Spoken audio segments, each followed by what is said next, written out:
Je suis frappé par l'importance de ce que j'ai découvert, mais à quoi bon si je ne suis pas prêt à l'affirmer? Ces mots résonnaient dans l'esprit tourmenté de Charles Darwin au cours de ses 20 années d'attente. Une période marquée par une profonde introspection face aux conséquences de ses idées sur l'évolution. Au cœur de la société victorienne, la science émergeait tout en s'accrochant aux croyances traditionnelles. La théorie de la création divine dominait, rendant délicate toute remise en question. Dans cet environnement, les découvertes de Darwin, notamment celles faites lors de son voyage à bord du HMS Beagle entre 1831 et 1836, allaient transformer sa vision du monde. En parcourant les îles Galapagos, il observait des variations chez les pinsons, lesquelles allaient devenir fondamentales pour sa théorie. Pourtant, même lorsque ces découvertes prenaient forme, une peur persistante l'assaillait. L'idée que la vie résultait d'un processus aveugle contredisait les croyances dominantes. Malgré cela, il savait qu'il devait confronter ce paradoxe et partager ses idées. Les années passaient et ses mots demeuraient muets. Le poids des conséquences éthiques et religieuses le tourmentait. Le dilemme de « publier ou périr » pesait lourd sur lui. Quel impact ces idées auraient-elles? Pourrait-il déclencher des conflits remettant en question des croyances fondamentales? Chaque fois qu'il s'apprêtait à écrire, un doute surgissait, l'amenant à reculer. Ce cycle façonna non seulement sa pensée, mais aussi l'histoire scientifique. Pour chaque avancée, sa réticence à s'engager pesait sur sa conscience. Mais une simple lettre d'Alfred Russel Wallace, proposant une théorie similaire, allait déclencher une avalanche de décisions. Cette correspondance devint le catalyseur qui le tira de son mutisme scientifique. L'angoisse de perdre son œuvre au profit d'un autre devint l'étincelle pour agir. Ce moment tragique incita Darwin à rédiger son ouvrage phare. La décision de se plonger dans l'écriture de l'origine des espèces ne fut pas prise à la légère. Pendant 2 décennies, il avait accumulé des notes et observations précieuses. Mais malgré son savoir, les doutes l'avaient freiné. L'époque victorienne, avec ses certitudes, rendait la remise en question périlleuse. Darwin ressentait la lourde responsabilité de porter un tel fardeau. Les espèces évoluant par adaptation à leur environnement étaient une idée en opposition avec la création divine. Ce cheminement intellectuel mêlait science et croyance, où les ramifications de sa théorie dépassaient son expertise. Ses notes se transformèrent lentement en esquisses de manuscrits.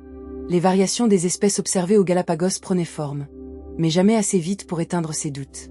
Confronté à une page blanche, il se heurtait à une angoisse. Il avait traversé des océans, mais se confronter aux mots sur le papier était un défi d'une nature différente. En 1856, il reçut la lettre de Wallace, contenant une théorie similaire sur la sélection naturelle. Ce fut un coup de tonnerre, et loin de le démoraliser, cela agissait comme un catalyseur. Pour la première fois, il comprit que ses hésitations avaient des conséquences réelles. L'angoisse de voir un autre revendiquer sa vision devint l'étincelle nécessaire pour dépasser ses doutes. Il commença à rassembler ses notes, à organiser ses idées. Les chapitres se construisirent autour de ses observations. Chaque détail était scruté à la lumière de ses recherches. Ce processus était une catharsis intellectuelle, lui permettant de donner une nouvelle forme à ses pensées. La peur se transforma en détermination. Darwin se mit à rédiger rapidement, conscient que ses idées allaient provoquer des réactions vives. Le monde scientifique n'était pas prêt pour un tel bouleversement. Mais la vérité scientifique devait prévaloir. Près de 2 décennies de travail l'avaient préparé à ce moment. Le voyage sur le Beagle avait marqué un tournant, mais les années qui suivirent furent autant un cheminement spirituel qu'intellectuel. Confronté à un monde scientifique ancré dans des croyances traditionnelles, il mesurait l'impact de ses idées sur sa réputation et son entourage. Son réseau d'observateurs scientifiques s'élargissait, lui apportant de nouvelles perspectives. La publication des travaux de Wallace semait une graine d'urgence dans l'esprit de Darwin. Il réalisait que son silence pouvait laisser la place à d'autres moins rigoureux. Sa rencontre avec Thomas Huxley, un ardent défenseur de l'évolution, allait jouer un rôle crucial. Huxley l'encouragea à sortir de son mutisme. Mais la peur d'être rejeté par ses pairs le poussait à retarder l'inévitable. La lettre de Wallace était le catalyseur, un appel à l'action. En entendant sa voix, Darwin comprit que la sienne n'avait pas moins de valeur. Il commença à rassembler ses notes pour préparer une présentation de ses théories. Darwin savait que ses idées remettaient en question des siècles de dogmes établis. Pourtant, la flamme de sa découverte brûlait avec intensité. Il était prêt à se battre pour la science et pour la vérité. Lorsque le moment de publication arriva, il savait que l'heure des choix était venue. Ce livre, et son engagement à défendre cette vision du monde, allaient redéfinir son destin. L'héritage de Darwin serait immense. Sa théorie de l'évolution par sélection naturelle a ouvert une voie nouvelle non seulement pour la biologie, mais aussi pour notre compréhension de l'homme dans l'univers.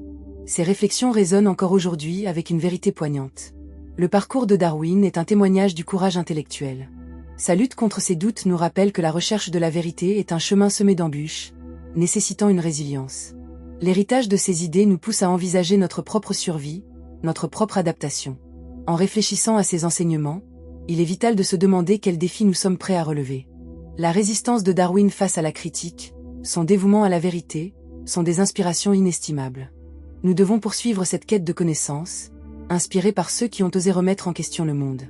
Au cours de cette période tumultueuse, entre son retour du voyage en 1836 et la publication de L'origine des espèces en 1859, Darwin s'engagea dans une quête de compréhension qui écarta parfois son esprit des préoccupations immédiates, mais l'immergea dans la profonde complexité des interactions biologiques.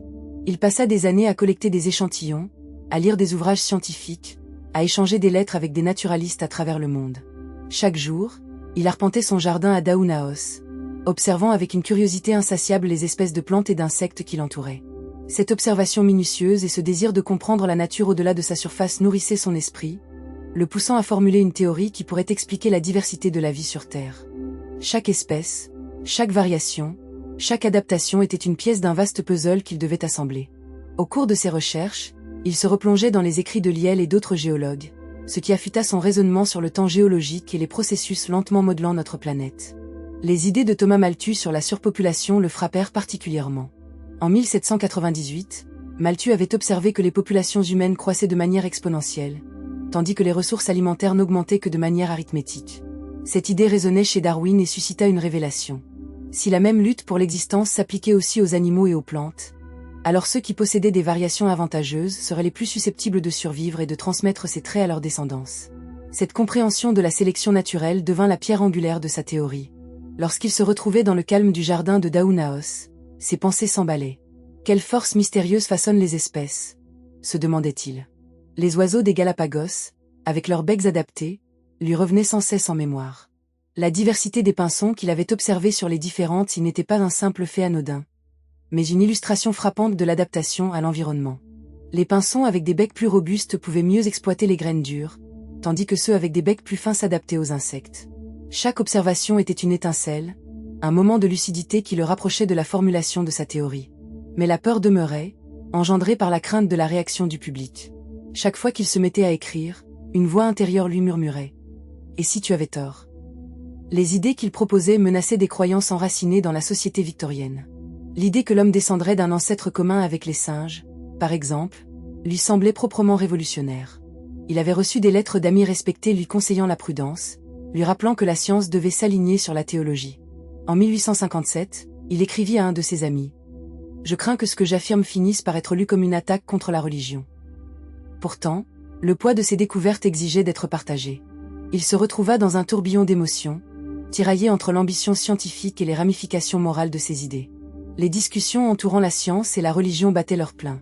Les critiques de la part des théologiens auraient pu être dévastatrices. Était-il prêt à entrer dans le feu de la controverse? Le moment critique approchait. Wallace, en envoyant sa lettre à Darwin, lui avait tendu la main. Il était devenu un obélisque, une balise dans une tempête. Darwin savait qu'il ne pouvait plus reculer. Il décida, avec détermination, qu'il passerait à l'acte. La publication de son livre ne serait pas seulement un aboutissement personnel, mais un acte de courage vis-à-vis d'un monde en constante évolution. Lorsqu'il observa les gommes de bois sur lesquelles il était en train de travailler, il décida que chaque mot serait un pas vers la libération des consciences. Les mois qui suivirent furent intenses. Dans son bureau, entouré de livres et de notes, il frappa sur la machine à écrire avec une ferveur renouvelée. Chaque phrase qu'il écrivit était une pierre pour bâtir un nouvel édifice scientifique. En réalisant des croquis, en dressant des tableaux de données, en compilant des exemples de ses observations, il comprenait qu'il posait les fondations d'une nouvelle manière de penser, qui allait ébranler les certitudes établies. En septembre 1859, son manuscrit était prêt. L'origine des espèces allait bientôt voir le jour. Lorsque le livre fut publié, le paysage scientifique bascula. Les premiers retours furent mitigés, un mélange d'admiration et de rejet. La conservatrice Royal Society, à laquelle il aspirait tant à être reconnu, observa son ouvrage avec une méfiance palpable. Pourtant, dans les discussions animées qui suivirent, des voix nouvelles commencèrent à émerger, des voix qui reconnaissaient le mérite de ses idées. Huxley, fervent défenseur de Darwin, ne ménagea pas ses efforts pour défendre son ami. Lors d'une discussion parlementaire sur l'évolution, il déclara avec une verve indéniable « Nous sommes tous enfants de l'univers, victimes d'un grand livre de la nature, où chacune de nos pages est écrite par le temps et la sélection. » À mesure que les semaines devenaient des mois, l'ouvrage de Darwin continua d'alimenter les débats intellectuels. Des conférences furent organisées, des chercheurs, des philosophes et même des clercs se réunissaient pour discuter des implications de sa théorie. Les murs de l'université vibrèrent au rythme de ses idées. Son ouvrage devint un pilier fondamental de la biologie moderne, influençant des générations de penseurs. Pourtant, lui-même ne pouvait échapper à l'emprise de la controverse qui l'entourait. Les critiques pleuvaient. Les soutiens lui parvenaient, mais les attaques étaient tout aussi virulentes. Des caricatures dans la presse l'associaient à un singe, illustrant le mépris dont ses idées faisaient l'objet. Darwin dut faire face à la dichotomie d'un monde qui reconnaissait son génie tout en le vilipendant.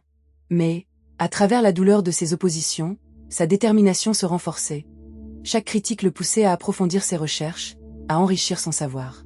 Son environnement familial l'aida à traverser ces tempêtes. Sa femme, Emma, apporta un soutien inestimable. Souvent, elle l'écoutait, le rassurant sur ses idées. « Je sais que ce que tu dis est vrai », lui avait-elle dit un jour. « Ne doute pas de toi-même.